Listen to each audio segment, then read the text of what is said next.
tell me about all these things. And then I'm the scientist. And brains are on. yeah, exactly. We have a lot of fun together. The main focus is interviewing researchers about their research on sexuality and kind of sex-related topics, and then discuss some other things that are happening in the world. So I've been having a lot of fun with that. If you're podcast people, look for it, the Science of Sex podcast, wherever you get your podcasts. And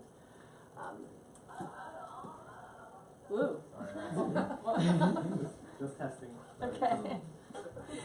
That's Kenneth. Kenneth also lives here, and he's my business partner in many ways, and we've done a lot of stuff together, and he's pretty much responsible single-handedly for me being able to stand here and talk and give a presentation in this space in this way, because he's amazing. So, and he does what's your next thing?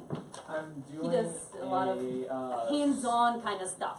So again, in our relationship, I'm the professor who talks, and then he does actual experiments? Not experiments, no, that would be the professor again, but he does a lot of practical application of the things that he learns from me. So I have Zhana pick up all the research on female ejaculation squirting, and that I teach a play lab that starts off with a TED Talk with her science, and then I do a demo live, and then followed by practice where couples come in and they try it on each other with different techniques.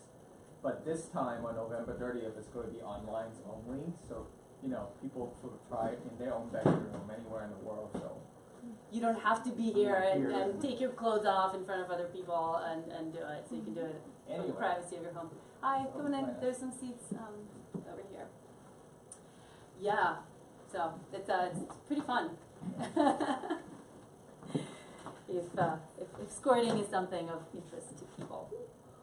Speaking of live, we are live streaming this, but the camera is right there, so it can basically see me up here, and it can't see any of you, unless you walk in front and wave at it. But that's for the people who cannot be here in person. Anything else I need to set up? no, good to go. There's snacks and water, there are bathrooms over there. Coming in, find a seat. So, yeah. Some final stragglers. Okay, so what I want to talk to you about today, and not just talk at you, but talk with you about some of these things, is something that I've been studying in my academic research. I published a couple of papers on this topic. It was part of my doctoral dissertation, and I was really fascinated with.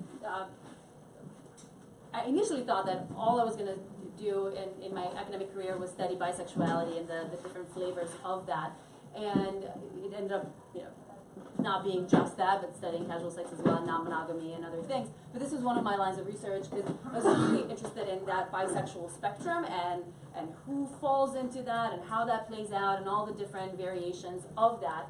And one of the things that we realized as we were studying sexual orientation was that there were all these people that are kind of in between. He's not entirely exclusively heterosexual, but not having enough, whatever that meant to them or to other people, not enough same-sex attraction, or on the other end of the spectrum, not enough other sex attraction to consider themselves or be considered by others as bi. And if you gave them the option to identify a self as something other than hetero, bi, or straight, they would choose this kind of middle option, mostly straight, or mostly gay, lesbian on the other end of the spectrum. And so we did a bunch of research and collected and looked at other people's research on this topic and what we knew about who these people are. And so I have been talking about and writing about some of what we know, and that's what I want to share with you today, and just kind of talk about some of these things. How does that sound? Cool. Yay. Awesome. Oh wait, is this working? Get it? Oh wait, no, it's not on, that's what's not working. Right?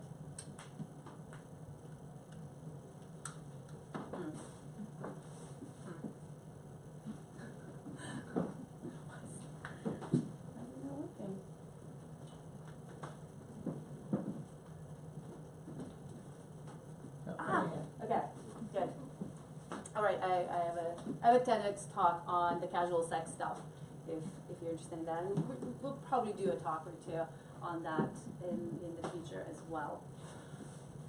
Okay. So, sexual orientation. In theory, we've been talking about this for a while, ever since Kinsey came up with this Kinsey scale, that it's a spectrum, right, that goes from exclusively heterosexual with no same-sex interests, attractions, and so on, all the way to Kinsey 6s, exclusively homosexual. And we've been using the scale, even though it has all sorts of issues around, well, what about non-binary stuff, non-binary people who identify as non-binary, what about the attraction to other genders other than same or other sex. But for the most part, this is how we've been approaching sexual orientation as a spectrum. But then very often in practice, both academic practice and in our everyday lives, we get something like this. Especially when it comes to which gender? Men, right? Right. Men are either gay or straight. If they're trying to present themselves as anything but, they're probably lying either to themselves or to other people. What's sort of the equivalent view that we have of women's sexuality? They're always bi. They're always Yeah, exactly. They're all a little bi. There are no straight women. There are no like fully, completely gay women either. We're all a bit bisexual. And I mean, these are interesting hypotheses. That, right? Okay, fine. We've noticed something. Let's test it, and people have been testing it in lots of different ways. So it's obviously not as simple as some of these tropes would have us believe. And for example, taking the example of men, straight people have been engaging in occasional same-sex behavior since time immemorial. We have lots of different examples of that, the sort of the standard, in prisons or when women are not available or something like that, people who are straight engaging in occasional same-sex behavior. I love these quotes from, do you know that app Whisper? Mm-hmm. So there's this app where people can anonymously share secrets. And as you can imagine, so you write it out, there's a certain number of words, right, and characters, and then the app, kind of based on the words that you use, comes up with a photo to go with it, and you'll see some examples of that. And it's completely anonymous, right? You can share whatever you want. As you can imagine, there's a lot of sex secrets being shared on Whisper. So here are some examples of straight guys reflecting on those times they had gay sex. This is the exact quote from Fluidity, an article that kind of compiled a bunch of these. I'm straight, but I had a gay experience in college at a frat party. I don't regret it. We'll get fun. I slept with a guy when I was in college just to try it out. Such a cliche. Mm-hmm. But after that, I determined I'm definitely straight.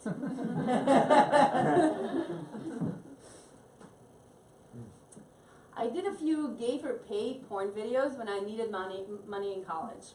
It wasn't as bad as I thought it would be. Never told anyone. A lot of college experiences, right? I'm scared that I won't find the girl of my dreams because I had sex with guys when I went through my college phase. Now I regret it all. I'm glad people learned a lot in college. Yeah, clearly, yeah, people learn a lot in college. This is what college is for.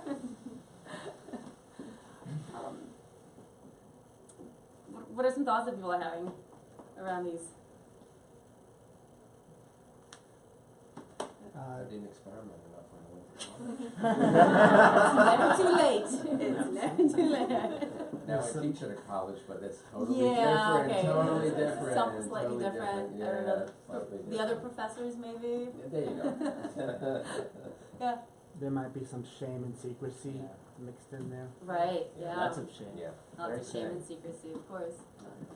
I think stand on and say that men feel like there are higher stakes in this sort of thing Mm-hmm. Because, because I think men are much more punitive with each other about this kind of stuff. right. Yeah, there's lots of fear. There's this sense of threshold, right, that you pass as typical cishet male, where you cross the threshold and now you're considered gay. And I Gay. think that last one And kind it's of reflects a that. single drop, Yeah. kind of, of homosexuality. One experience is enough. You had one experience, that's it, you're gay, right? It's nothing in between. Well, and even the author of that article, if that last one that person doesn't identify as straight in the post, Mm, right? That person could identify as bi, yeah, Right. right? That the person assumed from the tone Right, that's what right. they say. mm-hmm, yeah, Yeah, just a lot of circular kind of boundary setting. Like I've done this, but defining, drawing a boundary around the experiences. mm-hmm. Isolated. Needing to kind of distance yourself from it in some way,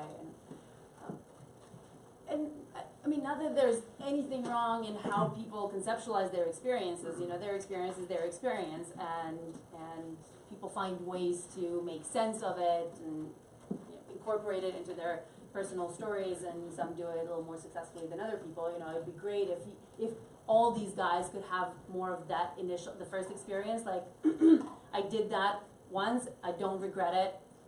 Kind of, it was something I did, and moving on, as opposed to this guy who's really worried that he won't be able to find his wife or girl of his dreams because of that, and with good reason.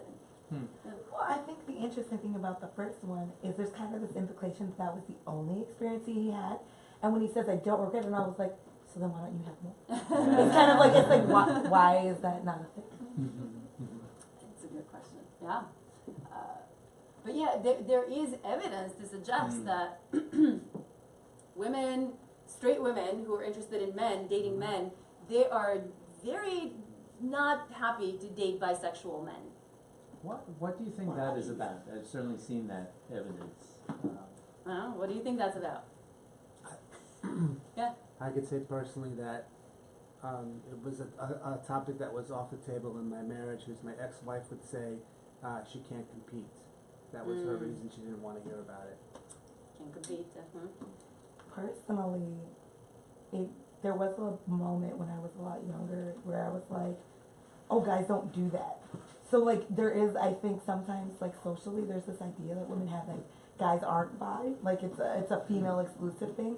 And then the other thing that I guess is more of a recent thing as a female is that it definitely puts a different perspective because of how we talk about the risk factor that's associated with it. There's definitely more of this kind of like, oh, it's risky to have gay sex.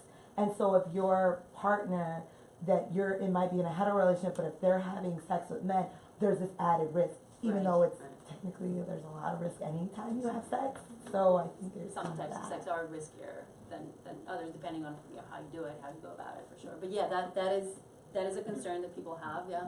I think it also really depends on like where you are geographically, Oh, sure. because I think like, I don't know, in the South where I went to college, there was like a stereotype of like Southern men specifically being closeted in their wives not knowing about it.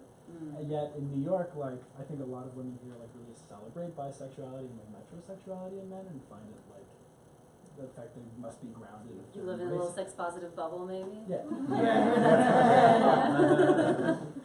Yeah, but absolutely that plays a huge role for sure. But I think the single time rule of homosexuality plays a role, right? If you're cheating on me with a guy, that means you're gay, right? That means you don't really want me. This is all fake that we have because of that straight gay or lying kind of.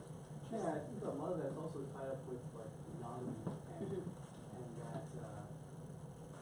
that the love for your wife or your spouse is illegitimate. Like it delegitimizes all those Right. things. And even if you have a family, it puts all those things at stake. There's all this social nonsense built up around it. Yeah. Although you don't see it on the other side, then. I know, right? Yeah, for yeah. bi women. Yeah. Yeah, not nearly as much. There are certainly men who say that they would feel threatened by their girlfriend or wife hooking up with another woman, but not nearly as often. Yeah, it's more So I common feel there. like, depending on your cultural background, you are taught what traits define man, quote unquote, or what traits define woman. Right. And so if anything is in the gray scale, then you're not man enough, or Right. woman enough, or whatever. And yet, so for a lot of people that can be confusing, because if they are, a man who, their characteristics are a little bit more feminine, a little bit more masculine, a little bit more balanced, that can be confusing. Mhm. And so if they find themselves feeling whatever they're feeling, they may be culturally like conflicted. And so everybody kind of filters everything that they're experiencing through that. Like they have filters for society says X, or family says X, or I say X. Yep. And so it's like we're constantly running our experiences through a myriad of filters, which can be linked to shame a lot more often than guilt. And for men, in our culture, we've established that masculinity is more fragile and more easily lost. Like you have to earn it. Just because you have a penis does not immediately make you a man. No, you have to earn it by being manly, doing all the different manly things that men are supposed to do. Whereas for women, womanhood isn't really something that you need to earn necessarily. Like not as much. Like there are some motherhood related things, but not. It's not as precarious as it is for manhood. I think you can certainly be a slut. You can certainly be like other terrible things that are unbecoming of a proper woman. But you're still a woman who's just a fallen woman kind of thing, as opposed to not a woman. So. Yeah, there's quite a lot of research on precarious manhood if people are interested in that. There was a comment back there. Well, I also think a little bit of precarious monogamy for a woman who has an expectation or hope of monogamy. It's like men are unreliable enough, and then why is it like double the number of people that they're tempted Oh to boy, yeah. Yeah. I'm just theorizing here. Also, there might be a dominance and submission thing going on. Imagining, like I know a lot of women are like, I want you to be very dominant. It's not everyone, obviously, but they imagine you being submissive with someone else that could just melt the whole fantasy for them. Of masculinity, Of yeah. masculinity, Of yeah. course, that is part of the Yeah, that's masculine kind of role. piggybacks off what she said. Right. Almost very late. Can we? Yeah, sorry. What was I gonna say? Yeah, in our society, so to kind of tie that back to monogamy a little bit, the way some of these studies are done, they'll ask, women in this case, who would you be more upset if your male partner cheated on another woman or a man? Right, so it's like this either or, because if you ask them how upset would you be on a scale of 1 to 7, most people would be very upset because most people have a monogamous kind of framework, so they would be very upset if their partner cheated on with a woman or a man. But if you have them choose, then most women will choose a man in our Western culture. Yeah, because that in some way signifies to them, okay, then he's either not manly enough, not dominant enough, or he's not straight enough. Like he's not straight, period, because of that one-time rule. So it does affect, this guy is not creating this fear out of nowhere, right? It doesn't exist in a vacuum. It can be very, very real. But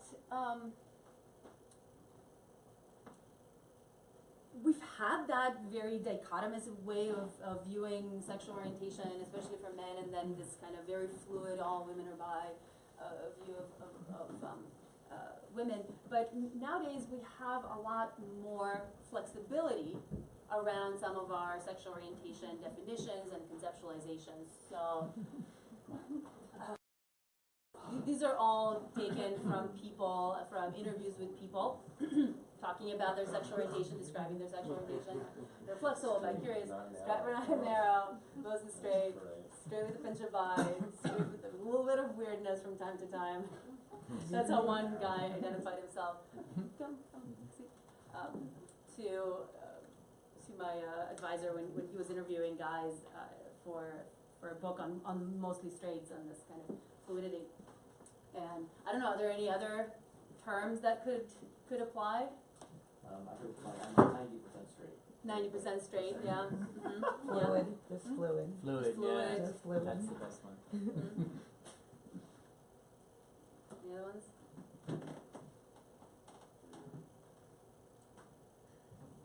Yeah, it seems like new labels keep popping up all the time.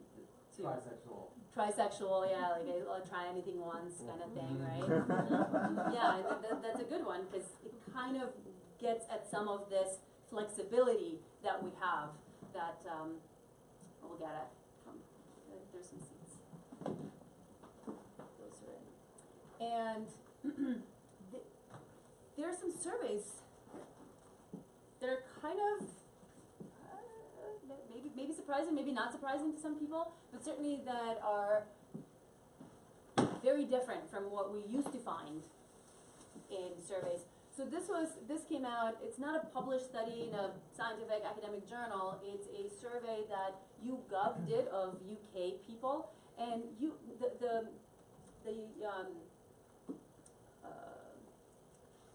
the YouGov surveys, there are these big panel studies where, I don't know, maybe some of you have taken some of those surveys, but they claim to be nationally representative because of how they sample their participants. They make sure that the participants in their sample have the same representation in terms of gender, race, education, income, geographical region, and all of those things, and sexual orientation, and a lot of different characteristics as exist in that country, based on the census data that they have in a country. So they'll make sure that they've sampled in the right ratio sort of people. And what they found in this survey of 1,600 British adults was that 1 in 2 young people that they surveyed said that they were not 100% straight. 50%, 1 in 2. Here's the actual breakdown along the Kinsey scale for all adults and for the 18 to 24-year-olds. Unfortunately, they did not break it down by gender, which drives me nuts. There were about half of that sample was women, about half were men, so at least that, but you would expect that, you know, women would be more likely to identify as along the bisexual range, and it's true. I mean, across every study that we've ever conducted, pretty much across almost any country, you have, if you just ask people to identify, there'll be more women identifying as bi than there are men. But still, this is pretty striking, right? That you have less than half identifying as completely straight, and if you add the completely gay, comes up to about 50, and then basically 50% of these young people falling somewhere in this bisexual range, and a big age difference in that regard. Yeah. And number 5 is interesting. Yeah. People reporting mostly gay, almost kind of like the opposite of mostly straight. Mm-hmm. Like the same stigma there. Yeah. I'm sorry. Yeah, what are your thoughts on that? I think it's interesting that 3, 4, and 5 are really low. Mm-hmm. Like it's like, I don't know, that little zone seems like a much more taboo zone. It seems easier to just be all the way at 6 than. I'm vividly reminded of when I was like early college and being told by people who identified as homosexual that I have to pick. Right. And so it's like there's almost like this stigma within the community, Sure. the LGBT community, that it's kind of an either or situation. It's less now, like over the last 5 years, but like when I was younger, it was just like, yeah, I'm bi. It's like, no, you're not. You either like men or you like women. I was like, why? Yeah, but yeah, there has been stigma. Oh, is it better with the mic? Okay.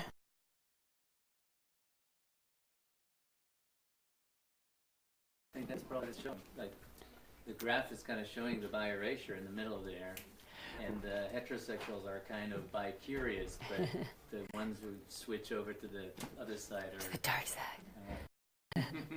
Yeah, so there are a couple of things going on. On one hand, the stigma, and the stigma is still happening. Some communities more so than other communities, where people who are more on the gay end of the spectrum, they feel, oh, if you're bi, you're kind of diluting our identity, our sexuality, the kinds of political statements that we can make, and the kind of political movements that we can create by being this.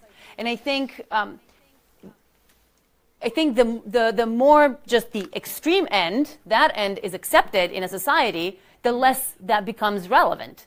Because that's no big deal. You don't need to make political movements and statements and fight for rights if you have all the rights that everybody else does. So then it becomes more acceptable for people to kind of not necessarily feel forced to be on that end of the spectrum. Also, the other thing I think we should remember is there are a lot more straight people out there in the world for that spillover, if you will, that flexibility that they might be feeling around their heterosexual core, if you will, to fill up the ones and the twos, then there are... Oh, generally speaking. In terms of the general percentages, then there are people who are, if we think about these as your homosexual core, and then you have some spillover of flexibility, which is what I think might be going on, and I'll kind of converge on that at the end. From my group of friends that I spoke to about this, they seem to think that bi-curious is a temporary state, that it's like a way station until you decide. Right. I'll show you some data on that, but yeah.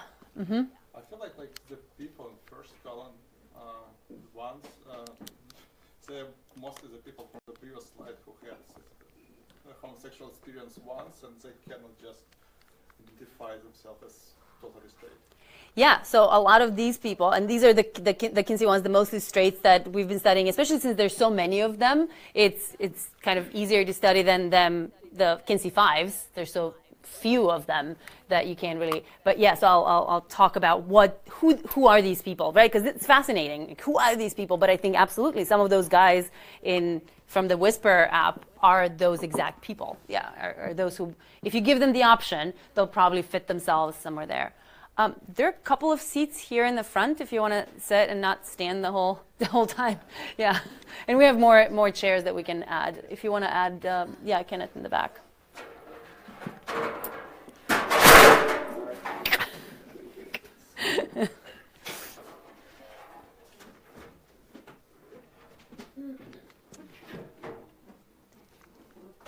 So, but this is also an interesting cohort effect, or not cohort, but yeah, developmental, mostly cohort effect. Why do you think we're seeing this big difference? What is going on? Why, among all British adults, you have 70% saying I'm straight, and that drops to 46 among the youngest generation? More social acceptance.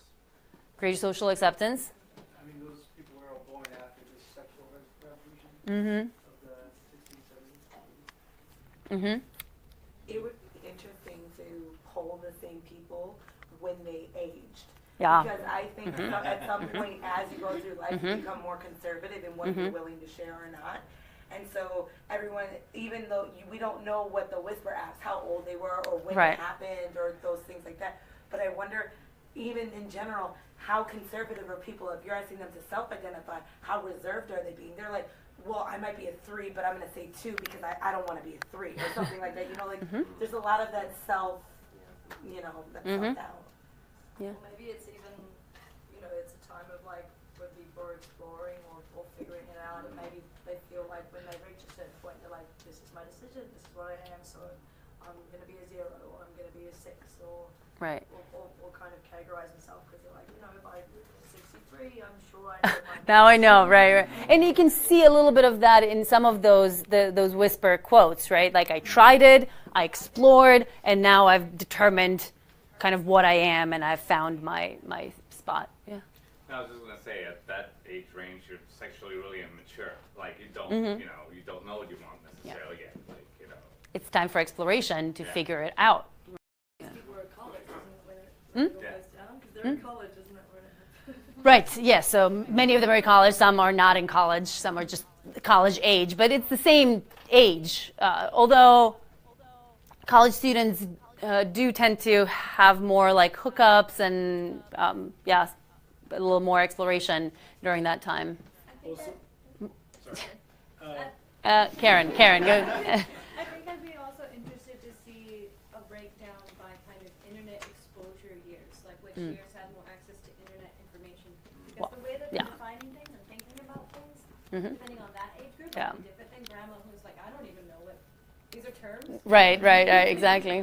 also, a lot of those adults might have solidified personal and professional relationships during a time when it wasn't socially acceptable to be out, and now that they want to be, they don't want to sacrifice those relationships.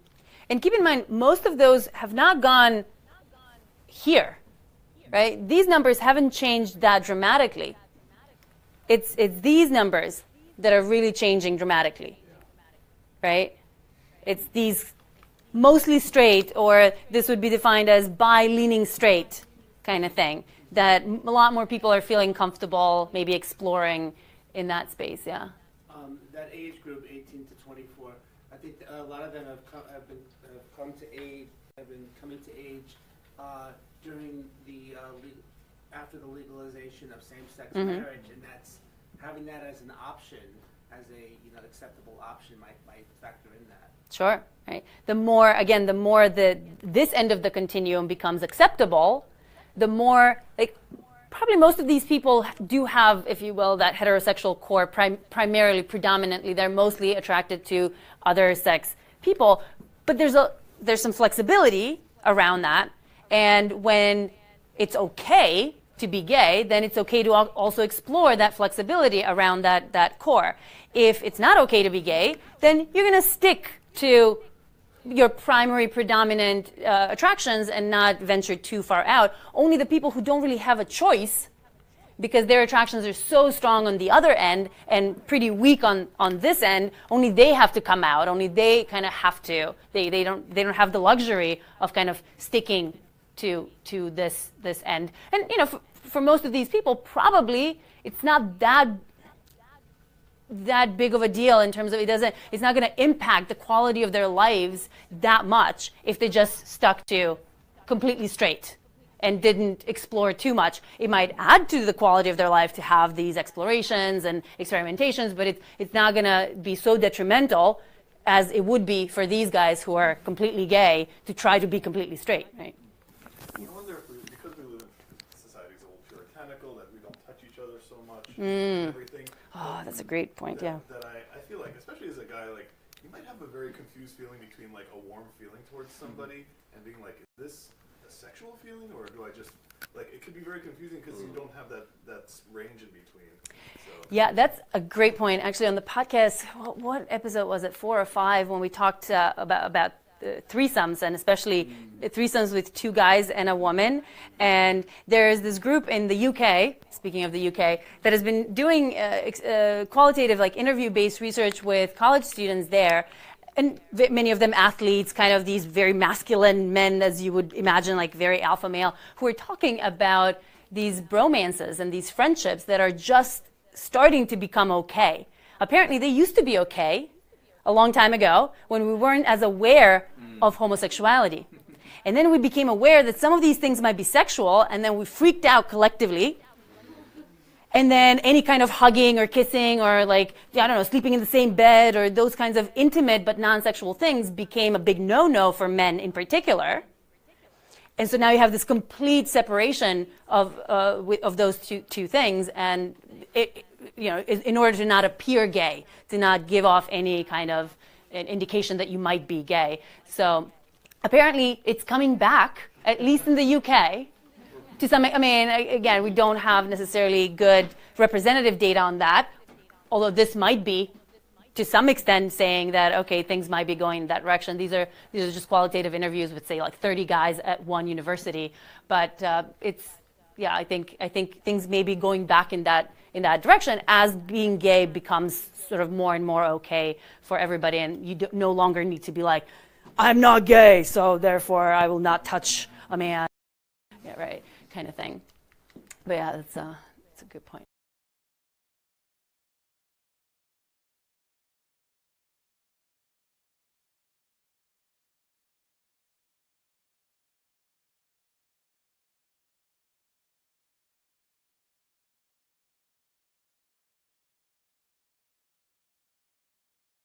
Published survey, we actually kind of went through all of the literature. For one of my papers, we went through all of the studies that have looked at specific numbers in the published literature in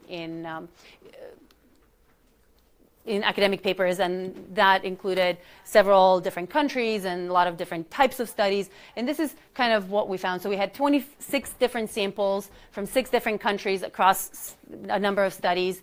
And we found that if you give people this more sensitive scale, instead of 3 options and a fourth other, instead of gay, straight, bi, and some other category, which is how things usually work out on surveys, if you give them at least a 5-point scale, with a mostly straight and a mostly gay option and then another option, or if you give them the whole Kinsey scale, what you find is that this mostly straight group is larger than all other non-heterosexuals combined most of the time for both sexes. So you combine the bis, the mostly gays, and the gays, and they still don't make up as many people as the mostly straights. That was especially true for women. Most of the time, it was true for men as well. We found in terms of numbers, a lot of variability across the different studies, but anywhere between 4% to 24% of the women would identify themselves along that spectrum as a Kinsey 1 or a mostly straight, with the median across these studies being 9%. And for men, it was fewer, 2 to 9%, with 4% being the median. Now, if you don't give, so who are these people? If you don't give them an option to identify as mostly straight, they'll identify as straight. There were a couple of studies that would do that. They would randomly select, get a sample of people and then randomly select one half and give them a 3-point scale, and the other half they would get a 5-point scale, and see what the percentages are. Because you're completely randomly selecting who's going to get which one, you should get almost identical numbers, right, of everything. And so they would end up with almost identical numbers of bisexuals, but more people in the hetero range, or the hetero identification. So most of these people, if you don't give them the option, they think of themselves as straight. Like if they have to choose between straight and bi, they choose straight. Some of them will go and choose the bi identification, but most choose straight. And then, as you saw with the YouGov British poll, it's higher. This mostly straight identification is higher in more recent cohorts, among college students, in urban areas in the U.S. among whites, and higher socioeconomic status people. So there are some cultural things going on. People mentioned, having labels, having access to the internet, having kind of access to these cognitive categories, and even having the luxury of being able to think about your sexual orientation, to ponder, what your sexual orientation might be, and what are some of these, little kind of subtle differences in that regard that not everybody necessarily has. To your point, I was going to mention that earlier. There are studies that have followed the same people over time. There are a few. We don't have them being followed all the way till they're 60, because we just kind of recently started following these people over time. But we have them up until a certain point of in their 30s or late 30s is as late as we've followed them.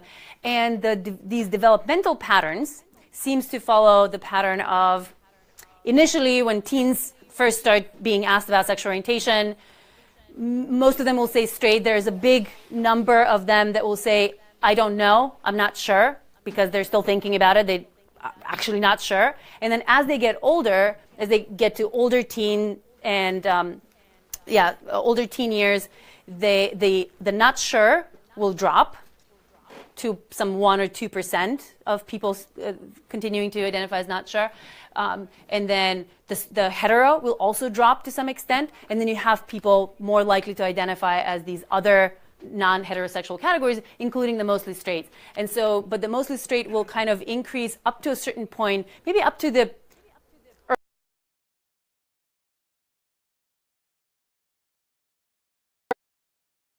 for the rest of the time that we have data on, which is up to the maybe mid-30s or so.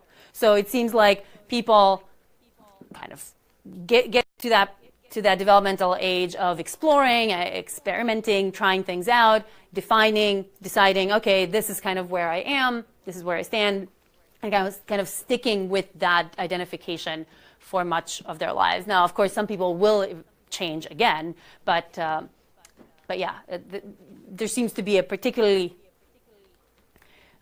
big period of change during those mid-teens to mid-20s, which, I mean, I don't think is surprising to anyone, right? That's kind of the period when we're all exploring and experimenting and figuring ourselves out. That make sense? Oh, there have been a couple of people a couple of celebrities who've been maybe talking about some of these things. Josh Hutcherson, Hunger Games guy, is one of them. I'd probably list myself as mostly straight, but who knows? In a fucking year, I could meet a guy and be like, whoa, I'm attracted to this person. I've met guys all the time that I'm like, damn, that's a good-looking guy, you know? But I think defining yourself as 100% anything is kind of nearsighted and closed-minded. So that actually gets into a few different things about what this mostly straight label could be about. Yeah. Yeah, I mean, what strikes me about that is that it's such a physical, there's no emotional component. Oh, yeah. In this case. Mm-hmm. Right. It could be about, I can acknowledge that someone is hot and maybe I'll be sexually attracted to them at some point. Yeah. What else could it be about? What could it mean to people based on this? Just like there was a point where it was sort of the sort of political strategy of like if you are gay, and you are out, right? That was a very sort of deliberate choice, right. An important moment in the history of it. Now it's sort of we're seeing the reaction against that of like no one is ever 100% anything. Mm-hmm. So it's a political statement in a way, right? To be like anti this complete exclusivity of monosexuality, if you will, that it's more PC these days, at least in some social groups and environments, to be a little flexible or to leave room for flexibility. See, I've almost found maybe the opposite in certain instances, because I think some people would feel like you're appropriating maybe like gay culture or whatever that is, and so if you something like this, you'd be like, like you're straight, and then you say something like that, and it would feel like that you're appropriating somehow, or like trying to take over something that you're not a part of. Yeah, that's true. Yeah, absolutely. You can have that experience again, depending on who your community is and how acceptable some of these things are, how fashionable. But I think we go through different fashions. So maybe even this is like the next step, the post. I don't even know what to call it, but like there was a time when it was cool to not be either or, and then it was like, well, wait a second, it has to be really authentic. Like, are you really? I don't know. Do we have some mechanism that we can tell that you're truly deserving of that label, and if you're not, then you're appropriating, and you have no right to call yourself that, and you're harming the other people who are truly that by doing that. So yeah, I think that's all part of cultural history and how that plays out. Yeah. Yeah, and I think to that, it kind of, especially when it's like, a celebrity or someone on doing a talk or something, it almost seems a bit of like keeping both sides happy, or being like diplomatic. Yeah. Get involved. Yeah, exactly. I think sometimes it can seem like that. Right. Yeah. I was gonna say, So this light is so bright here, I sometimes don't see you here. Yeah. It's blinding. Yeah. I don't know. Maybe it's sort of like just not wanting to, being straight or just having to define yourself by sexuality It's just like saying, I don't want to do this work all the time. I'll just sort of land here with my behavior. Like, I just don't want to be told what to do. It's like I want to live here, but I want a passport also. I never use it, but it's like, it's nice to have it. You just want that flexibility. Yeah? Yeah, it's interesting. It is in a way going back, apropos what you were saying, to a period in which we didn't have labels at all, and it was just actions. Right? So you didn't need to define yourself as anything. You just had. You did what you did, whenever you did it, and actually, it's my advisor, Rich Savin-Williams, who has been doing research on this. One of his books was called, what was it? Post-gay? No, what was it called? Do you know that? Oh my God. Post-gay? No. No. It was, oh my God. He's going to kill me that I can't think of the title of the book. What is his last name? Rich Savin-Williams. Oh, Savin-Williams. Yeah. Oh, crap, now I forgot. That's why I'm like, Bella, you know. Okay, but anyway, the point of the book that he was making in the book was that as it becomes okay to be gay, it becomes okay to be straight, it becomes okay to be bi, as we're sort of more and more accepting of all of this variability in sexual orientation, that people will lose the use for labels specifically. That you can go around, do whatever it is that you want to do, as long as everybody's consenting, everybody's okay with what you're doing with them. You don't have to apply a label, and that it's basically where we're entering a post-label kind of, at least as far as sexuality goes, culture and environment, and where labels are just not very useful. And there's some truth to that, I think, to some extent, depending on your environment. One of the main criticisms that he got for arguing that was, you're talking to liberal, young, white, affluent Cornell students, that have all the luxury in the world to be able to live in a post-label kind of world.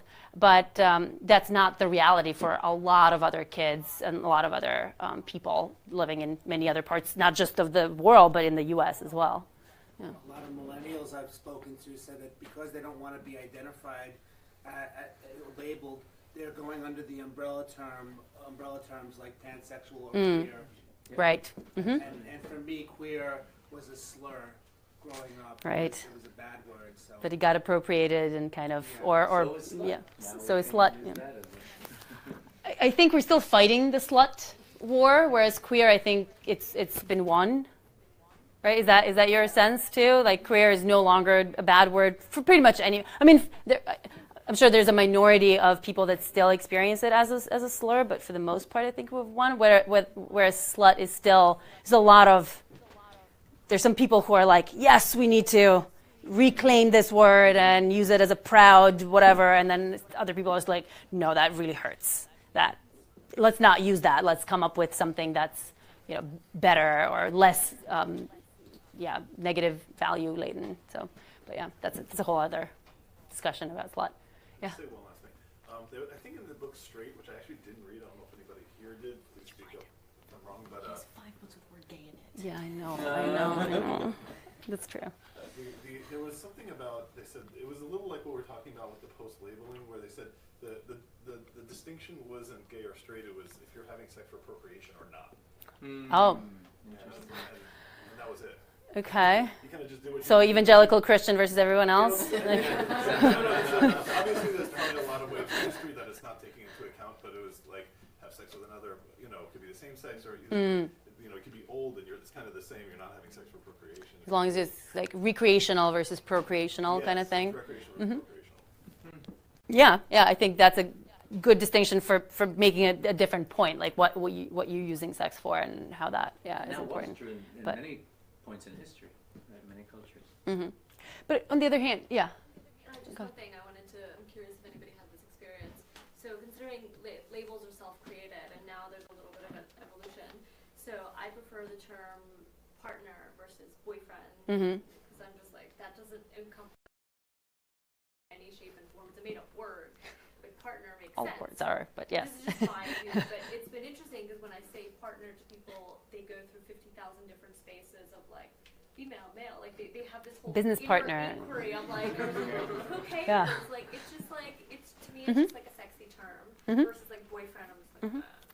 That feels kind of traditional I and just feel like yeah. you're 10 or like, like he's my boyfriend, and I should have me in that boyfriend.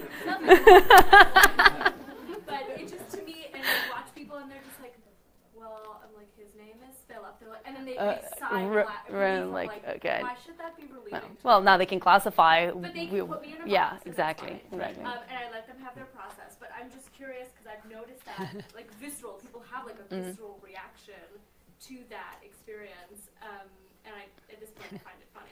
But it's just, it's evolution. It's things are changing. Right. It's curious. Yeah, I think more people are using that term for sure. I Yeah. think on that note, the reason why people get is because it's so vague. It'd be like saying, "Oh, who's that?" It's like, "Oh, just someone." Like it really doesn't say.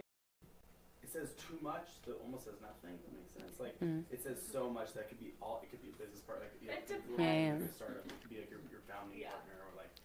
But because labels are helpful. Labels are helpful to us as human beings, not just sexual labels, any labels. We need to be able to categorize the world in ways that lowers all this information that we're surrounded by. If every single thing we saw, every single person we saw, every single item we saw was its own unique individual item or person, we would not get anywhere. We would not get out of bed and be able to do anything in our lives. So we have these cognitive processes that help us get through life by categorizing and decreasing the amount of complexity that we're faced with. So labels can be very, very useful for that, to help us navigate the social world. So sexual labels, right, will help us navigate the social world. They can also be super useful if you're trying to get the identity politics, if you're trying to get some rights that you don't have as a group that has a particular label. If you don't have a label, if you're not identified by something that's kind of special about you, then you don't have political power. It's really hard to get people on board to give you rights if you're not identifiable by anything.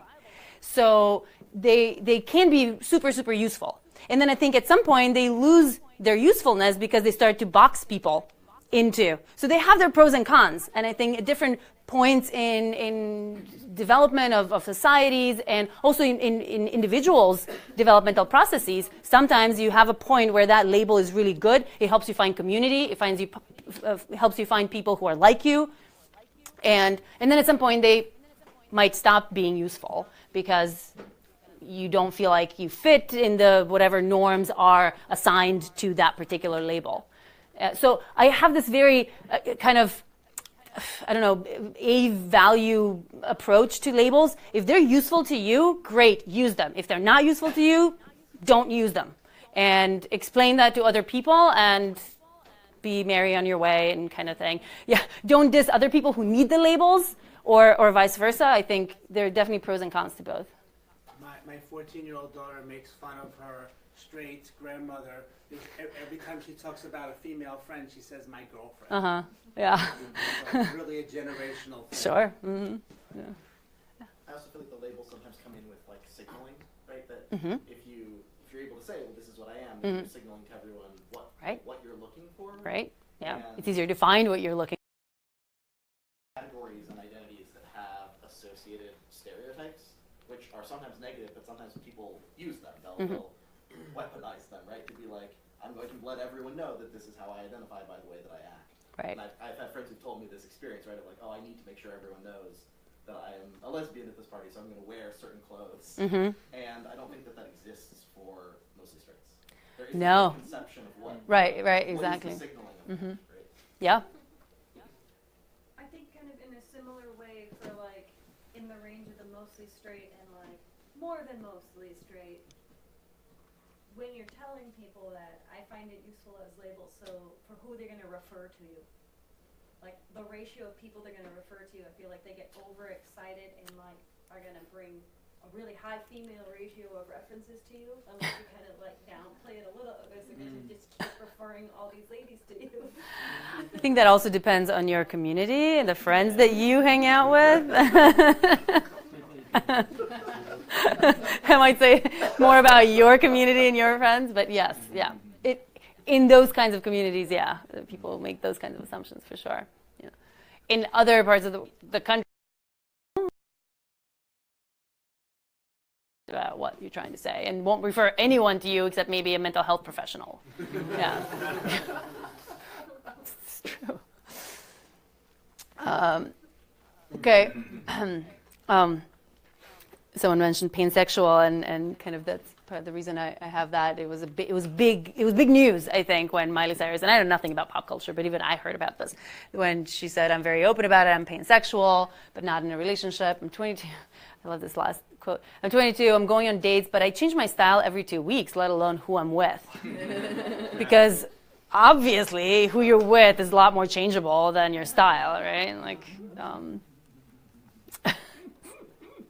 it's funny to think that we've come to a point where you can make that quote, right? That changing your hair or your makeup or what you wear is actually considered maybe more stable over time. Yeah, than the kinds of people that you date or are attracted to. Right, so I think really speaks to this flexibility and fluidity that at least some people are seeing and perceiving as existing. Yeah. I think this also kind of highlights something that's happening in our society where certain types of sexuality are becoming trendy, or certain perceptions of sexuality are becoming trendy, where it's like people might not always be actively thinking about what does this really mean. If I claim this label, what does it mean? What's the definition of it? Am I portraying something, or am I appropriating it? Like that kind of thing. We certainly see that with poly. With poly, yeah. Poly is, that's exactly what I was thinking of. Right. Okay, so some questions. I mean, we kind of went over a lot of questions, but are we just talking about bisexuality and how do you distinguish that? Is it just a phase? What does this mean to people? What does this identity orientation mean to people? Are mostly straights doing better or worse than heterosexuals and bisexuals in terms of their health outcomes? One of our studies that we did this meta-analysis. We combed through all of the literature in looking at these comparisons and look to see whether there are some health differences in that regard. And then what can they tell us about sexual orientation?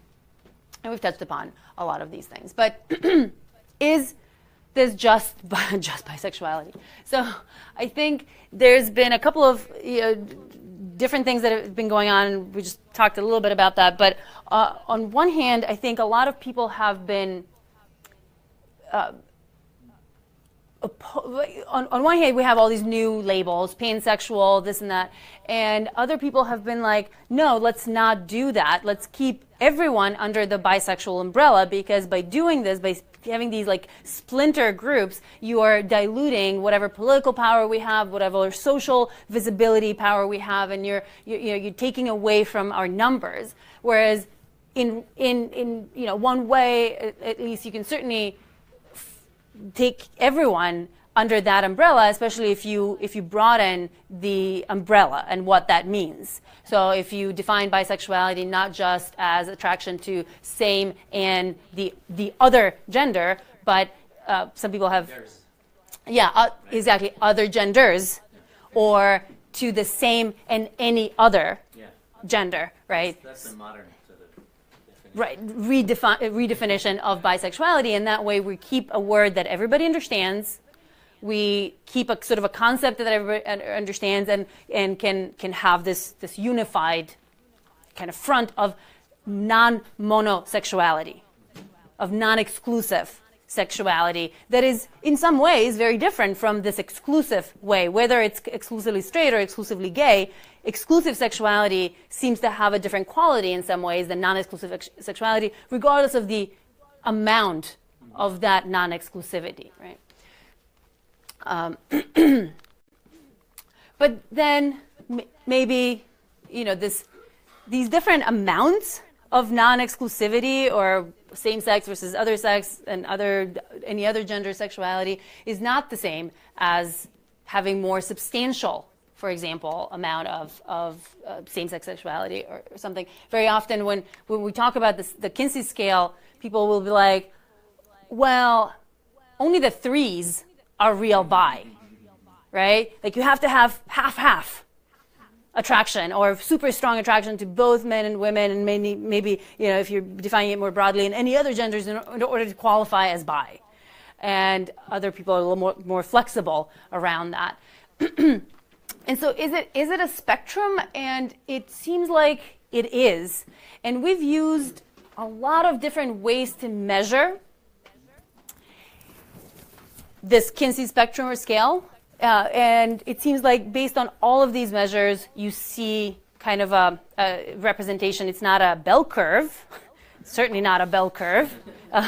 But yeah, if anything, it's kind of a U-shaped distribution a little bit, or kind of a distorted U with a lot more straights and a lot fewer gays. But there are people who will find themselves along all of these points along the spectrum. And this is if you define sexual orientation or you measure sexual orientation as using objective measures, like not self-report measures, and if you use self-report measures. Some objective measures that we've done with people are, oh yeah, there's water and there's snacks if you feel like your blood pressure, not blood pressure, blood sugar level is blood pressure, hopefully not, okay. Yeah. Feel free to stand up. So we've done studies with genital arousal, where you hook up people to these plethysmographs and photoplethysmographs. When you bring them into the lab, they take their clothes off. They put a little, for those with penises, they put a little string. A boner detector, yes, thank you. That's the technical term that we use in papers, boner detector, yeah. And see what happens when you show them different images of men, women, or people having sex. For those with vaginas, it's a slightly different mechanism. It's like a tampon-sized glass thing that is photosensitive. And so the person inserts it, and the participant always inserts these things or puts them on their body. No, the researcher just explains you how to use it, and then you do it to yourself. Just to make that clear, that they're not poking you themselves, but you're doing it to yourself. But then what that does is captures the color, the changes in color that's due to the blood flow, changes in blood flow when you have blood rushing through to the genital area during sexual arousal. And so that photoplethysmograph will capture those changes in color. I thought when you said it's photosensitive, it meant that it depends on the photo you show. Nice. You need a little lens in there. Definitely not photosensitive like that, but yeah. More of a comedian than a scientist. Thank you. We found that with thermal imaging, so another way to capture arousal, that people are experiencing genital arousal, is to sit them basically in stirrups, have them take their clothes off, and then put these thermal cameras in front of them that measure how much heat is radiating from your genital region. And the good thing about that one is it's the same no matter what gender you are. No matter what genitals you have, you use the exact same methodology, because a problem with the plethysmograph is they're measuring very different things. So you never know whether whatever you found as a gender difference is because there's a real gender difference or because you're using a very different methodology to capture some of these things. Yeah? I'm wondering if you have anything that's kind of related, I guess, but Corey, can you give me some water? Can you get me some water? Thanks. This idea of your like maybe desires or wants or inner thoughts directly translating to like an identity. I can't think of any other examples where that's the case. Like if you like to say like in law, like wanting to kill someone is not the same as killing someone. You wouldn't say you're a murderer by just thinking about killing someone, or like in one of the questions, you know, in a week or in a year, maybe who knows? Maybe I could find someone that I really want to kill. Which is why Minority Report people. Yeah, and that's what I'm getting at. Like, why are we measuring like desires without action? I find that interesting. Well, I think the different aspects of what sexual orientation can be are to some extent different. They all correlate, but they all have their pros and cons, and they all make up our sexual orientation. So these arousal kinds of measurements are one thing, like what are your genitals doing when you're seeing images of people who might be potentially attractive to you? Behavior is a very interesting one. It's not a very good indicator always of your kind of inner, so if you define sexual orientation as this inner mechanism that orients you, with sexual orientation, mechanism, orienting compass, orienting you towards the types of people in terms of their gender that you find attractive, that you would like to, in an ideal world, you would like to be sexually or romantically united with, then behavior is not always the best measure. Why not?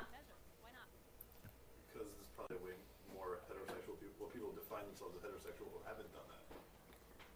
Who haven't explored it, so most people have repressed it in some way. Their behavior is not. So look at that graph. I mean, if there be like, if heterosexual is the norm and it's the most, considered the most moral by most people and good, then they're not doing the thing that their behavior would. Okay, so you're saying basically you might not have a behavior even though you want to have it because of stigma. Right. But on that note, humans have lots of desires that we know, like that we don't act on. Thousands, lots of them. So I think your desires are just one little part of like your total human experience. Right. So your desire is one aspect, your arousal is another aspect, your behavior is another aspect, who you are actually having relationships with is another. So all of these kind of factor into what your sexual orientation is. And then your identity, like how you view yourself, that can be a combination of a lot of these things. And how you define your identity you could be basing your identity on a different set of aspects of your sexual orientation than I. You might have the exact same distribution of attractions and desires and genital arousal and behavior, but you might say, yeah, all of these same-sex stuff, like I've had a few of those, but they're not very important, therefore I'm going to identify as straight. And I might view that exact same kind of collection of desire, behavior, be like, well, yeah, I'm obviously more straight, but I have all these same-sex interests, desires, experiences, so I should probably identify as bi or as mostly straight. Right? So these will all correlate, but not perfectly. Yeah, on that topic, how does the objective measure work? I mean, if say you're a guy and you're looking at it and you're attracted to women, but then you're also attracted to some things with men, but two guys walking along a beach holding hands doesn't get you going. It's, some dirty scene or something. Like, what does the researcher take from that? Like, what is the objective measure? Is it because you're attracted to guys and women and you're bi or whatever? Like, how do you decide? Yes. Also, I'm sorry to interrupt. Interestingly, like going back to that quote, I wonder what sort of connection emotional attachment would have to it as well, outside of just sexual acts, and how that. People have actually used separately the pure physical attraction and emotional attraction that people can have. And so in some of these measures of sexual orientation, if they go really deep and ask a lot of different questions, different aspects, trying to get at different facets of sexual orientation, they'll ask separately about your emotional attraction, like how emotionally attracted or romantically attracted are you to men, women, and how sexually or physically attracted you are. Still based on questionnaires. They don't do fMRI studies. No. So that would be self-report stuff, obviously. What these studies do, the genital stuff, they don't usually show you guys walking down the beach holding hands. They show you some pretty hardcore porn. Yeah. Usually it could be a single person masturbating, but it's pretty explicit, or it could be two people having sex or multiple people having sex, but they are pretty explicit in terms of what they're showing you. And so the implication is, to whatever extent objective arousal indicates or is a good indicator of this orienting mechanism in your head, then whatever your dick is saying is what your orientation is. Yeah, but There's an one that compared, female identified and male identified, and showing that females showed arousal with any sort of sex Yeah. scene that was happening. And I think even one of them was bonobos, right? Yes. That was one of them. Yes. So yes. It was very interesting. Sort of, There is this understanding that has emerged in the sexual orientation research community that these measures, the genital arousal measures, are much better indicators of of the sexual orientation, of that internal mechanism in their heads for men than they are for women.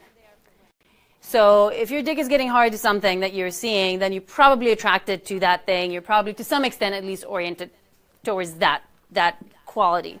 Whereas for women, it seems to be a lot more complicated than that. It seems like their genital arousal does not mean a whole lot in terms of all these other things that are not yet on the screen, but attractions, desires, relationships, identity, and all that. Because, as you were pointing out, most studies find that women who identify as straight and women who identify as bi, they have this what's called non-specific arousal. Anything sexual will get their genitals going. Are an exception. They are a little more specific in their arousal. Not as much as the men are, but they are certainly more specific than. So if a lesbian says, I'm lesbian, and you show her images of guys masturbating, her genitals are not going to get aroused as much as they will to women masturbating or women to women having sex. Whereas the straight identified women and the bi identified women will show almost identical levels of arousal, genital arousal, to these kinds of images, including bonobo sex. Now, the bonobo sex is not as high as human sex, somewhat lower, but it's higher than what men will show.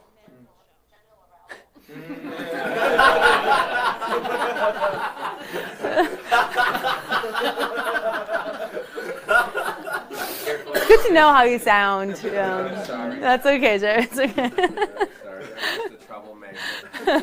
You're trying to watch me on Facebook Live while you're watching me live? No, it's a Like you mistake. can't get I enough identify of me? I identify mistake. Live is so much better than Facebook Live. I'm sorry. That's okay. Yeah. So embarrassed. Double dose, yeah. No, I'm not. No, you're not. Really. It's Are okay. there any longitudinal studies that show that these are stable measures over time? Time to log off. I don't think so. When yes. Talking about people being attracted to the same thing as measured by that. What does exist is when these measures have been validated, and so you do these short-term, like week, in one, a week later, you kind of retest them, retest kind of thing. I'm not aware of any studies that have brought people back in the lab like a year or 5 years down the line and given them the same objective measures. Yeah. How do they eliminate bias of arousal that's not specifically related to any gender? Like if there's anything in the pornography that's fetishized that turns a person on that's not related to the gender? You kind of hope that evens out. Like if you are turned on by a specific body part, that probably the next guy is not going to be turned on by that, and kind of that will all even out. I'm just wondering, like, Yeah. so they generally choose pretty like Vanilla stimuli for these. Yeah. Really hardcore, so like hardcore. hardcore vanilla. Right, hardcore vanilla. Yes. Remember your audience, Zhana. Hardcore vanilla stuff. Yes. With no sprinkles. So like kissing. Oh, come on. No, but there are studies that have looked at specifically kink and people's reactions to kinky stuff, like sadistic and masochistic kind of people and how they respond. But that's a whole other conversation. I don't want to get bogged down into that. Because there is a difference. Do they bring race into the account? Because that comes into people are sometimes attracted to certain skin types or different races. How do they account for that? Some studies will only go with white stimuli, with white people having sex, and then some will kind of mix it in. and we'll have like equal numbers of, say, non-white people in the male stimuli and non-white people in the female stimuli that they'll show. Yeah, but many studies will just stick to white because it's easier to control. It's a single. But yeah, that's a whole another question of race and how racial preferences come into play. Is there a distinction made between not being aroused and being like actively averse? Yes, there is. So aversion, and that's a great question. Aversion and arousal are two kind of different things. So one of the things that could be going on with some of the mostly straights is not that they have active arousal to their non-preferred sex, to the same sex in this case, and you could talk about the exact same thing on the other end of the spectrum, the Kinsey fives, right? But that they have very low aversion to these stimuli. And so in the right circumstance, under the right, with the right people, if you're aroused enough, maybe it's a threesome scenario and you're already aroused by the other sex that you're typically aroused by, and then it happens to be a same-sex person there, like, oh, okay, yeah, why not, kind of thing. Maybe that explains the bonobos.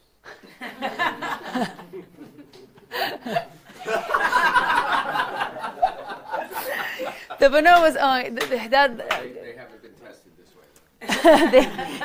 They just like, they do that. I don't think we've done photoplethysmograph and plethysmograph studies with bonobos. Hold still. Question, is there something that surprised you that you didn't know going into this than after you studied it? Oh God, I don't know. It's kind of hard to remember because you learn things progressively and you get more and more sophisticated in your knowledge about these things, and then nothing seems surprising anymore. So I find that I get that question a lot and I never know how to answer it. So I'm not going to answer it because I don't have a very good answer. Okay, but we've done some other objective measures, not just the genital stuff, like eye tracking, where your eyes go when you're looking at images of men, women, how long you view these kinds of images, how much your pupils dilate. So some of these things you can control, like you can control where you're looking or how long you're looking, but your pupils, how much they're dilating, you can't really control that consciously, and the more they dilate, the more thinking is, the more interest you have, more attraction you have towards whatever it is that you're looking at. Reaction time, how fast you might respond to certain things. There's some brain stuff. There are some fMRI studies that have put people who identify as straight and bi and gay or along the Kinsey scale of 0 to 6, and then look at their brain activation patterns and also EEG patterns. And with all of these, to the extent that we have data along the Kinsey scale in terms of identification, you find that there are people who kind of fall under along the spectrum on all of these. And that the people who are identifying as mostly straight, on average, are going to show a little more same-sex interest based on all of these measures than the people who identify as completely straight, and a little less same-sex interest than the people who are identifying as bi or bi-leaning straight. So you kind of see a nice continuum. And same with the self-report stuff, attraction, how attracted you are sexually, emotionally, how often you fantasize about different genders, how often you actually have sex or how many different partners you've had sex with, how you identify. This is an example from a pupil dilation study that our lab did, and where you kind of give people these different images to look at and see how much their pupils dilate. And these are when you bring them into the lab and you say, place your sexual orientation along the Kinsey scale, and these are the lines that you get in terms of pupil dilation to same, right, so men and women. These are men, these are women. So you kind of see a lot of variability. So the dots are individual people, individual participants, and the lines are the means, the averages that you get in the sample. So individual people, like say a Kinsey 1, could actually be very similar to a straight person, or it could be a lot more similar to someone who's a lot more bi or even kind of gay-ish identified. But on average, you do see that kind of linear increase in terms of this is same minus other sex attraction. Lots of outliers, actually. Yeah, there are. Of course, you're always going to find outliers. So you have people who are identifying as any of these who, like, their pupils don't seem to be suggesting that they should fall there. But who knows why they're choosing that? They might be choosing that identity based on something else, based on what their genitals might say. What the genitals might say and what the pupils might say may not be the exact same thing, right? So these all will correlate, and pretty highly so for those who know correlation, like 0.7, 0.8, 0.9 perhaps, but they're not going to be 1. They're not going to be perfectly correlated. Okay. Is mostly heterosexual just a phase? Well, there have been these longitudinal studies asking people over time, and what they found was that this identity or attraction, or however they asked in that particular study, was stable for about 50% of the people across any 2 time points from early adolescence through adulthood. So it wasn't the most stable identity. The people who said that they were Kinsey 1 or mostly straight at one time point, about half of them changed that number or that identification 2 years later, 5 years later, 10 years later down the line. Most of them, which way do you think they went? Yeah, they went to hetero. Most of the movement that happens back and forth with the Kinsey ones, happens with the straight.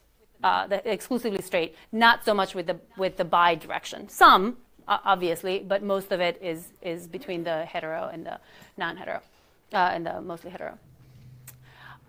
If you kept asking them over 3 time points, that number went down further. So people do change. There is fluidity. And that fluidity is higher among all non-heterosexual, non-exclusive folks. So the exclusively straight show the greatest amount of stability. The greatest percentage of them will just identify as 0, 0, 0, 0, no matter how many times over the course of their life you ask them. Then the next are the exclusively gay and lesbian people. They show somewhat less stability than the straight folks, but then more than all of the non-exclusive folks. And then the non-exclusive folks are the next. Though the mostly straight were actually somewhat more stable than the bisexual. The bisexuals were most likely to change over 2 or 3 time points. Yeah, because they kind of have almost, not entirely, but they kind of have almost equal distances to go on both ends. Yeah, most wiggle room, if you will. Yeah. Yeah. Are there any gender differences? Not in the stability. Not really. Yeah. Yeah, we're talking, and these are 3 different nationally representative samples, or 2 of them are nationally representative. One is a really large, like 7,000-8,000 people, not representative, but no, not really.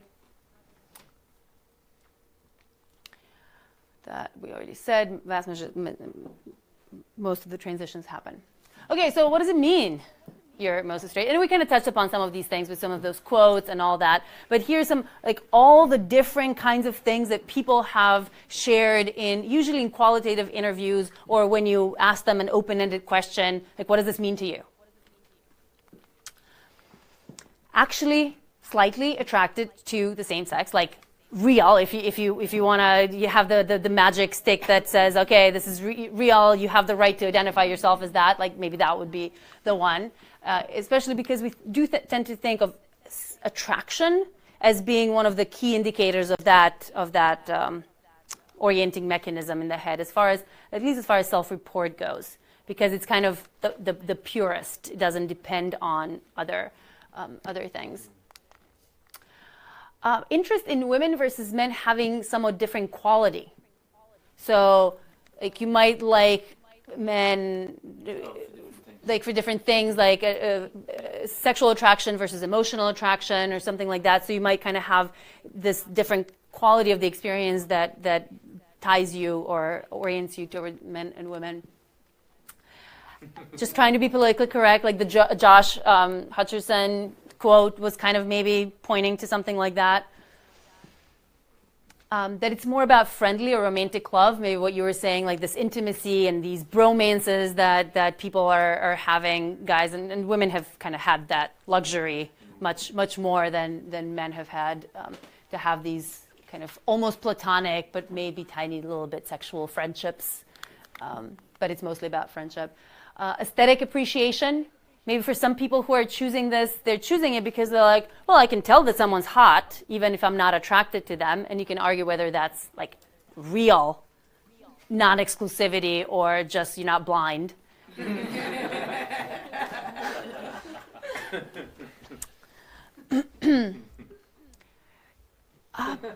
of open to future possibilities, right? So right now I feel pretty damn straight, but who knows about the future, because I've seen other people change, maybe I would change too, even though I'm not really feeling it, kind of thing.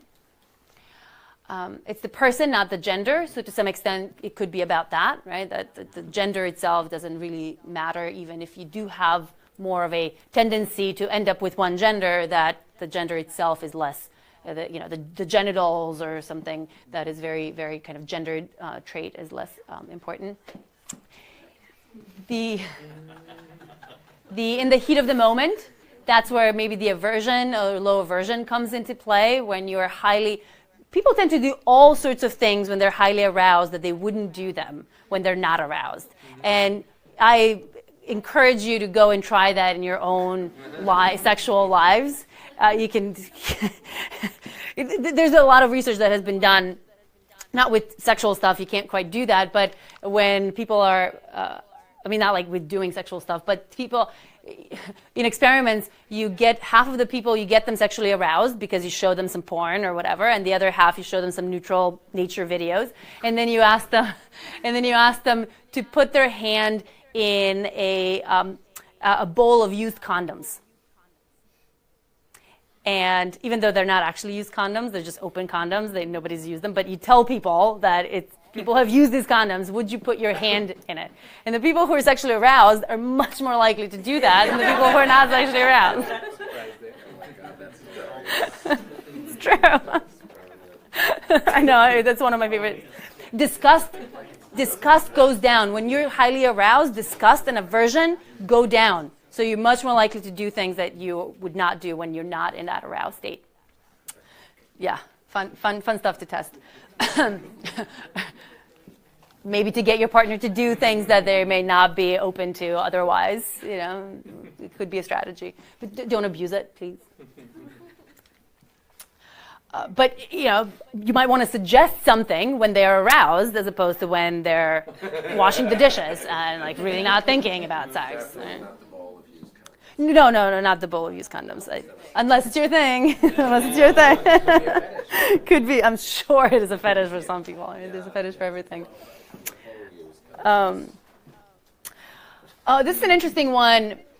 It's like a paraphilia-like interest, a fetish-like interest in a same-sex body part. And I've heard this a lot from men who identify as primarily or mostly straight, but they have a thing about the cock. Like they have fascination with the penis or fascination with sperm as a bodily fluid. And it's kind of fetishistic in nature, that it's kind of disembodied disconnected from the body that it's a part of. So it's not like they're attracted to the man carrying that penis, it's just the penis. And especially if maybe comes in a certain size or whatever, circumcised, uncircumcised, whatever it might be your thing, that there is that kind of thing, and that is what drives their interest. Will Yeah. these people be more likely to be attracted to kind of the she-male videos? Mm-hmm. Yeah, that's a good point. Yes, they are. Yeah. Yeah. They are. It kind of, that seems like for some straight men that trans women with penises is their thing, precisely because of that, because they're primarily attracted to the female form, but there's this thing, there's this additional body part that they're really fascinated with, and a trans woman with a penis, that's your absolutely perfect combination of body parts, right, that would satisfy your particular thing. For some people, in some interviews, people talk about being attracted to the forbidden, the kind of the taboo aspect of being with a same-sex person, that it's less about attraction to this person as much as it's attraction to the breaking of the norms that that drives them to do it every now and then. Yeah. I was thinking of that, mixing it with the bromance thing. I don't think I've traveled in India before, Mm-hmm. and I don't know if, like, which is a pretty conservative country, but I don't think it's been there or like similar countries where like men will walk holding with their arms around each other and like hold hands. Right. Really, yet, when I was there, I was 21, and a group of guys with their arms around each other said, "In America, is there Roman sex?" Roman.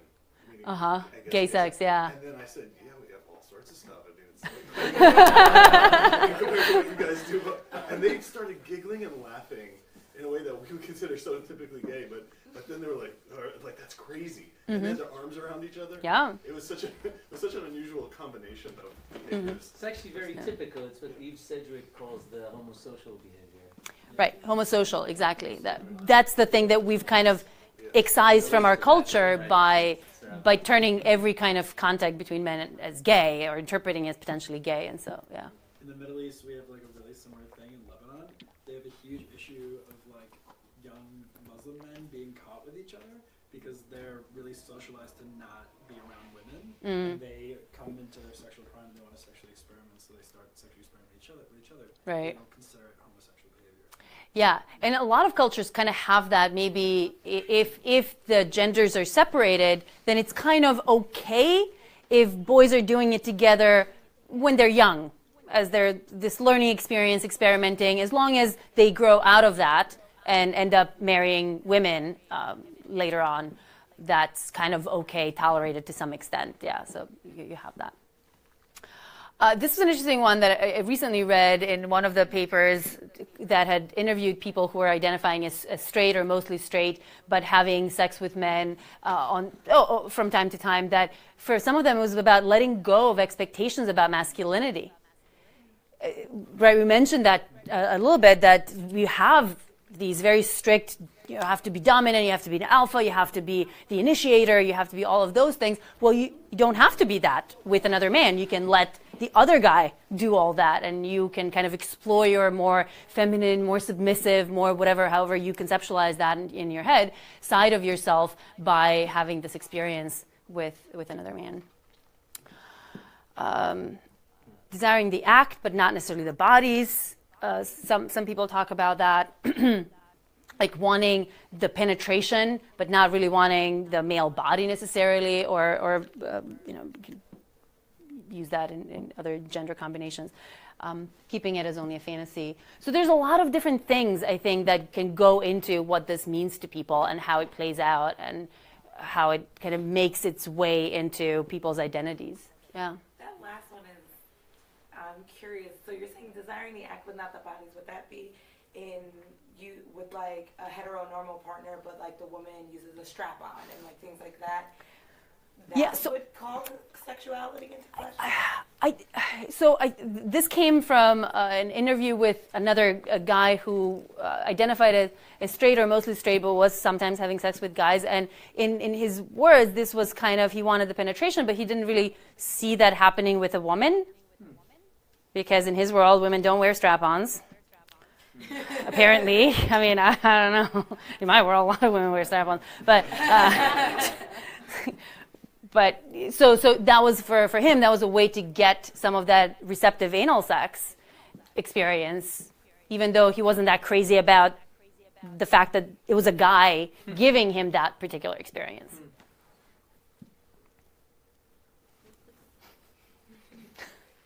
Right. I don't know, any other kinds of things that could go under this, or yeah? Couldn't there just be like a general openness to life? I love that. Yeah, openness to life. Yeah. Whether it's like, I don't necessarily, like maybe sometimes you wouldn't necessarily want to like do a certain drug, but like a moment like, okay, I guess like okay, I'll try. Like I don't know if that would classify as like wanting to do the activity, but like still going on with it. That's like that trisexual. Yes, yeah, that's the trisexual thing. And yes, absolutely. So there is research finding that people who are higher on sensation seeking, For sure. novelty seeking, sensation seeking, boredom susceptibility, whatever, that you're more likely to be non-exclusive in your sexual orientation.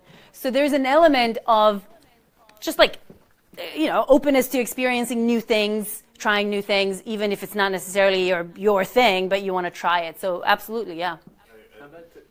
To go along with that, the positive direction, to go with the non-aversion direction, I was just reading a whole thing about like germ theory, how like a lot of fears people have are just fear of germs or contamination of something. And if you feel like there's something dirty or scary here, I mean, a lot of this sex positivity, I think, hit the brakes during the AIDS crisis a lot worse. Yeah, absolutely. And I think it kind of took off a little bit as things started to become more manageable. But like, I think when people, if there's just like a non-aversion, like, all right, it's not going to hurt if I do this. Right.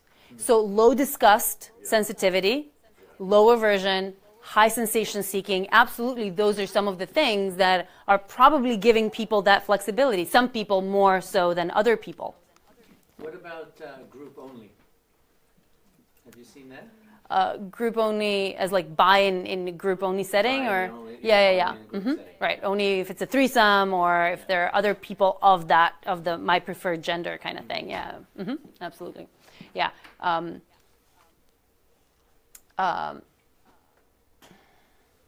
me see. I want to talk more about, actually, I'll come back to that.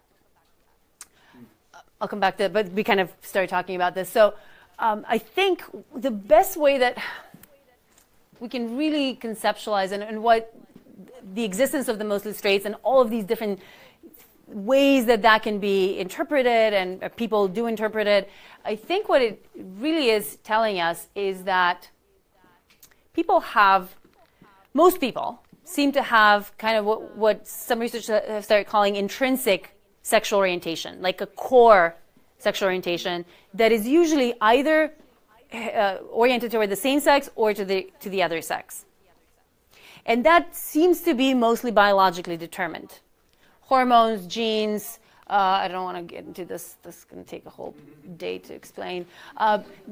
The prenatal uterine environment, very often when people... Testosterone wash? Yes, but even other things, maybe stress and different levels of different hormones while in utero. So people, when they think biology, they think just genes. And, they usually just think genes. There are other biological things that are happening that are kind of part of the environment. And the in utero environment seems to be pretty important, whether it's some hormones that are coming in, not from your own body, from the mother's body, whether it's stress levels, whether it's some other kinds of things that are happening. So there's some research on number of brothers and sexual orientation in men. So the more older brothers a man has, the higher his chances of being gay. And it's a pretty robust finding. Not every study that has looked into that has found the effect, but there have been a bunch of studies now looking into that and finding that it seems like there is at least to some extent an effect. And the first thing that people thought this meant was what? What do you think? How do you interpret this?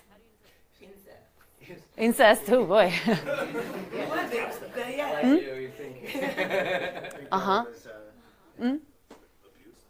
Abuse by the older brothers? Okay. Admiration in terms of like... Hero worship. Did they eventually sort of say something like they used up all the testosterone on the brother? Like, I feel like I saw Warmer? that. Warmer? Yeah. Warmer? Just like more comfortable being around men and just that general. Those are all the kind of the things that people are thinking. It's something to do with upbringing. Usually Freud makes his way into the conversation, like something to do with, role models and having whatever. No, it seems like it's more of a prenatal uterine environment kind of thing, whereby when a woman has a male baby in her body, there is a bit of an allergic reaction. to some of those male antigens. And the next one adds more of that, but also creates a reaction, kind of an antibody reaction to the next male child. And then the next one adds more. And so that, whatever that allergic reaction is, kind of leads to greater chances of homosexuality in the next child. So that is the running theory of what that older gay brother effect is due to. But so yeah, prenatal uterine environment. And then there's some research, very controversial in some ways, problematic, and we don't have a lot of it because we cannot really experiment with these kinds of things, but that there might be some early conditioning that happens very early in life that puts people on this more kind of fixed core or builds their heterosexual core or homosexual core that people will kind of carry with them in a more stable way for the rest of their lives. There's a question mark because it's unclear whether and to what extent this may be playing a role. But that said, it seems like the other element that we all have to different degrees is that flexibility around that core. And that flexibility is a whole other set of both social and biological factors that determine to what extent you have flexibility around that core. Sensation seeking, novelty, all of those things. And that's very much a biological thing to some extent. We have these dopamine receptors in the brain, and there's pretty good evidence that if you have I always forget if it's the short or the long allele. Do you know if it's the short or the long allele? Short. The short allele of that dopamine receptor gene is, sure, let's go with the short. Yeah, okay. I always forget. That's the more sensation-seeking version. And so if you have that one, you're so much more likely to want one-night stands or have one-night stands, to seek, to have cheated on a partner, to be interested in threesomes, other kinky sex, exhibitionism, all of these things that are kind of more sensation-seeking. And you're also more likely to be wanderlust and ADD and more likely to try drugs and other kinds of things that are this kind of sensation-seeking personality. So if you're one of those people, the trisexual, that will give you a fair amount of flexibility. Whether you're primarily straight or primarily gay, you might want to experiment. Sexual arousability is another one. How easily does your body get aroused? Some of us, you blow on them and they get a response. Other people take for fucking ever to get them going. So the people who are more easily aroused, they might be able to close their eyes and, something happens tactile. You don't necessarily know what gender the person is if it's just touch or something like that. And so that might play a role in giving you more or less flexibility. Low aversion, we already talked about that. Attachment, that's an interesting one. When people fall in love with the wrong gender, a lot of people have had that experience. You're wrong. By wrong, I mean not your primary interest, but you have these stories that you've heard. I'm sure all of you have heard in some way, shape, or form, where you have someone who's straight, but this woman who's straight, but she just fell in love with her best friend, and that love. You don't hear that with men that much. With men, you used to hear it when gay guys were more likely to be kind of forced into marriages, but they would often be like, but I really love my wife, and I'm not really attracted to women, but this one, I am, and I do want to sometimes have sex with her because this love that I feel for her, this one particular woman, creates, kind of engenders sexual desire. Because the mechanisms of desire and attachment, love in our brains, they're different, but they talk to each other. So if you're having sex with somebody, especially if that sex is good, that will lead to love, as many of you know. But the opposite is possible too. If you fall in love with someone, even if you're not particularly sexually attracted to them, that emotional attraction, emotional attachment and connection can lead to you having desire for that person. And that can happen whether you're not attracted to this person because you're just not attracted to that person, even if they are of the gender that you're normally attracted to. But you just you saw someone for the first time, yeah, nah, that's not gonna work. But then you get to know them, you really like them, and you're like, oh, maybe I can see this, and then you become attracted and actually want to have sex with them. So that could give you some flexibility if you fall in love and then your biobehavioral system of love starts talking to the desire system to engender some interest. Some cognitive flexibility might play a role as well. There's some people who are more rigid cognitively. They need a lot more structure. They need these clear categories of where they belong, where other people belong, and other people are a little more flexible around that. And so the more cognitive flexibility you have, there's some research finding that bisexual people might have a little more cognitive flexibility on some of these measures of cognitive flexibility. Oh, Jerry, you really should have left that phone upstairs. You're right. Right. And then obviously culture plays a role as well with, and I think we saw that with the older generation, the younger generation, some of those things that we found in our data with college students or people in urban areas or people with higher socioeconomic status being more likely to identify as non-exclusive or mostly straight. So the more you encourage that, the more people will allow some of these other things to kind of guide their behaviors and explorations and identities. And I'm sure there are other factors as well that can add to both intrinsic SO and the flexibility around that. And of course, then there's the fluidity over the course of life that happens on top of that because of different circumstances or different situations that people find themselves in. It's interesting to consider that model for gender orientation as well. But the left side factors wouldn't be that different, the right may be. Yeah, that's true for gender identity. There's some the most recent article that I just wrote for Forbes is looks at something that is not on here at all, but like autism spectrum. Sure. A lot of research now is coming out finding that among people with gender dysphoria, people who are either trans or kind of not sure, non-binary, any kind of identification of their gender that is different from the one assigned at birth, those people have really highly increased rates of autism spectrum disorders, autism spectrum traits, and diagnoses. Yeah. So, but that whole other story. I don't want to get bogged down into that this time.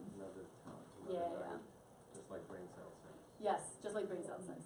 I just wanted to show you this because I skipped over it, but we did, when we looked at the health profile, we had 60 different studies published between 91 and 2013, 22 different samples. Some of the studies used the same samples. These are these like big nationally representative samples or something that multiple researchers will use to analyze.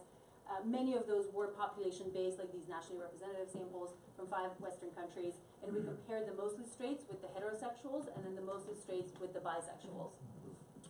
And this is what we found. That when you compare mostly straights to straight people, they had worse health outcomes on pretty much everything. So they had higher depression, suicidality, anxiety. They had higher body image problems and disordered eating, like bulimia, anorexia. They had more sexual health issues, like sexually transmitted infections, pregnancies, unwanted pregnancies, abnormal pap smears, more substance use, more sexual risk-taking behaviors, things like early onset sex, multiple partners, condom non-use, more sexual and non-sexual victimization, like sexual abuse, physical abuse, mental abuse, neglect, both as adults and as children. They were more likely to have grown up in stressful and risky environments, and they had lower sense of personal and social relatedness, connectedness with other people, with institutions, and so on. Comparing them to bisexual, that was a little more difficult because many of the studies didn't include a bisexual comparison sample. Very often the bis were lumped together with the gays and lesbians, so we couldn't kind of tease them apart because usually you don't have enough bis or enough gays in the sample to analyze them separately, so they would just lump all of them together. But the ones that we did have that we could, this is the number of samples that we could base some of these comparisons on, the mostly straight seem to be doing a little better or no differences in many of these outcomes. Why? good question that I don't really have a good answer to. I mean, we can speculate, and we did speculate in the paper on some of these things, but we don't have, like, I can't give you a definitive answer. But what would be some thoughts about what's going on there? Societal stress, obviously. Stress, right? Minority stress to some extent. They could be experiencing some sort of stigma, some sort of discrimination, even for that little bit of same-sex Just sexuality. being confused and not being able to make a choice can wreak havoc with the body. Yeah, maybe the identity exploration process, yeah, if they feel like they have to choose, but they can't choose, like if they're being forced to go one or the other way, yeah, that could play a role. The stressful and risky environments, does that mean like as children or Mm-hmm. as As children, yeah. I wonder if that has some sort of like, if that has more impact on all of these negative things. Good Like, point. I think of like someone from a risky environment more likely to make substances. Sure. So I wonder if that also means that they're more likely to. Many of these studies, they would statistically control for things like socioeconomic status, parental divorce. So some of these have gotten at some of these stressful, risky environments, and still found that the difference in these other things persisted. Right, Yeah. so I guess I'm still confused about that. What does that mean then? Stressful and risky environments cross, what does that mean? But that can mean things like coming from a divorced household, or parents who were substance users, parents who were incarcerated, yeah, so that kind of stuff. Yeah, alcohol abuse, drug abuse, yeah. But it seems like most of those actually relate back to the last slide you just had. Like it's very similar. The factors, are the same, are basically the same thing. Yeah, so to some extent it could be, like, some of these things could be due to some of these things. Like, just sensation seeking. If you have higher sensation seeking, chances are you're gonna have higher risk taking, sexual risk taking, you're gonna have higher substance use, right? You're gonna, that will probably lead to higher sexual health issues. That in and of itself may lead to more depression. Which right? leads to Like substance use. Exactly, right? So, Domino effect. exactly, so some of this could be due to some of these things. And so I think there are a couple of different possible explanations. One is that, right, sensation seeking itself leading to some of these things. Another is some discrimination or stigma that people are facing, because we do know that discrimination and stigma has an impact on lowering the health outcomes of gay and lesbian folks. So to some extent that might be, to much smaller extent, because these people are mostly living their lives as straight folks, right? Not as gay, whatever their same-sex sexuality is not very visible to anybody, but they might still be encountering some low-level stigma around that, and there could be some biological things that are determining both sexual orientation, or to some extent, and some of these other things. I don't know if you've ever read that book about willpower by Baumeister. You know this book? Mm-hmm. Yeah. I know the research, but Yeah, the research that says that, like, there's a lot, if you have, like, you're in a state of indecision, or like something is not very, when you're repressing something, basically it uses up a lot of blood sugar, which we use to control your behavior, and then you wind up often doing something very extreme later because you don't have any ability to resist, where you don't have the energy to resist. right. If you're resisting all day, then at the end of the day, you've run out of. I'm just saying, if you're living in a constant state of ambiguity, you might be using a lot of energy and resisting something, and then in the last minute you're like, fuck, I'll just do this drug, or I'll just do this thing. I can't be tired of resisting. Yeah, that's a potential. And I think all of these things could play a role at the same time in different people to different extent and all of that. But so yeah, that's kind of what we're seeing. Okay, it's 10:08, so I'm gonna stop here. I think this was a lot, Yeah. right? Fire. Okay. This is great. Well, thank you.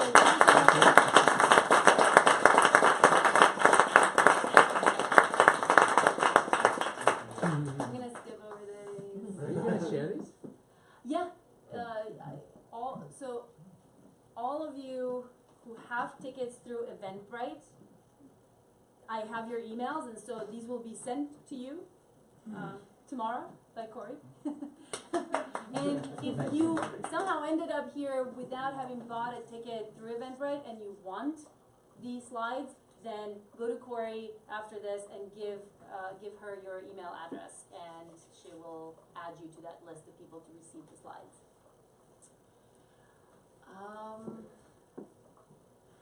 Anything else that we need to follow up on that regard? No.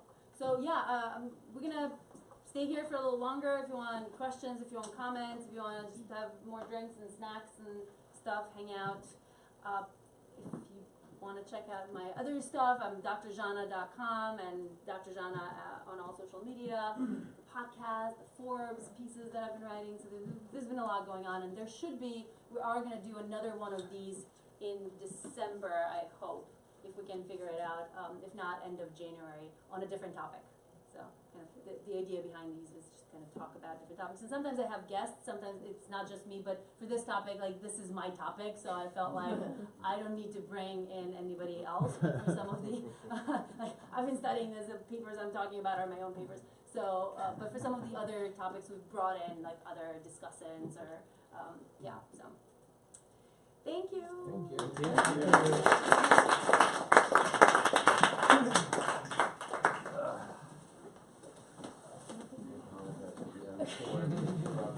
Next time we'll just forbid your phone from entering the building. Alright. It's over there. It does. Cross over into this area. Sorry, can you stop the live, the Facebook live? Can it pass the, can it pass it? Can it pass it? Yeah. No, it's in your pocket. Stole it from me in some way. I think it's in your pocket. Oh, it's in my pocket. You must not have where to stop it. I forgot that he gave it to me. My phone died.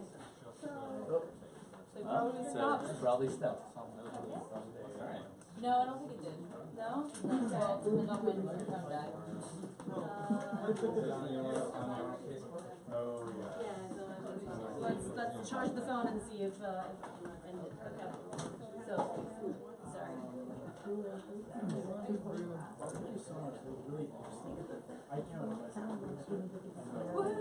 Well, welcome. And how I started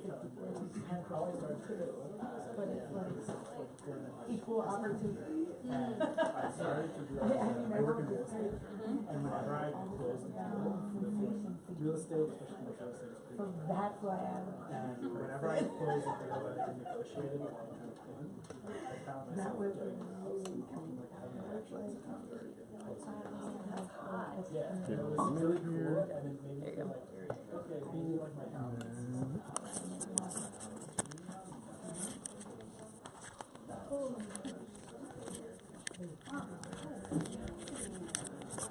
I have not heard that one. I would love that to be. Yeah. And I was watching this documentary. I figured that would happen if you made me run down here. Her phone died, so she's good at stopping. Oh, he said just hold down the top button. Alright, top button.